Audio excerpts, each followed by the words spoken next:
Friends চলো দেখে ফেলি অ্যাটেন্ডেন্স শিট কিভাবে আমরা বানিয়ে ফেলবো এক্সেলে।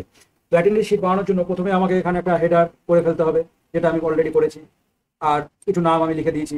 এবার কি করব, ঠিক এই যেগুলো আমার ডেগুলো আছে তার একটা ডের নিচে আমি ক্লিক করে এই ডেভেলপার ট্যাগের মধ্যে, এবার ডেভেলপার ট্যাগ যদি না থাকে তাহলে সেটা কিভাবে ইনসার্ট করবে সেটা আমার আগের ভিডিওতে বলা আছে, তো সেখান থেকে দেখে নিও। জাস্ট ডেভেলপারটা মিসিং হলে রাইট ক্লিক করে কাস্টমাইজ অপশনে গিয়ে ডেভেলপার টিক করে তোমাকে নিয়ে আসতে হবে।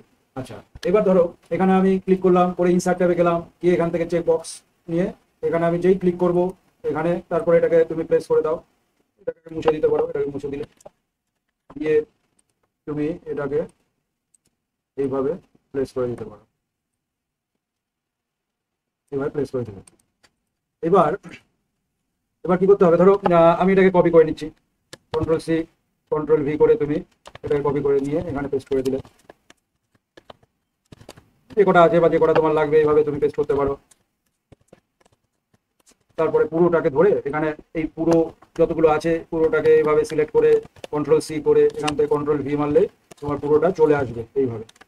এবার তারপরে তুমি যেভাবে ধরো যে দিনগুলোতে তুমি এসছে বা আসেনি, যারা কারা কারা এসছে কারা কারা আসেনি, এইভাবে তুমি এরকমভাবে টিক মার্ক করলে আমাদের অ্যাটেন্ডেন্স শিট রেডি হয়ে যাবে।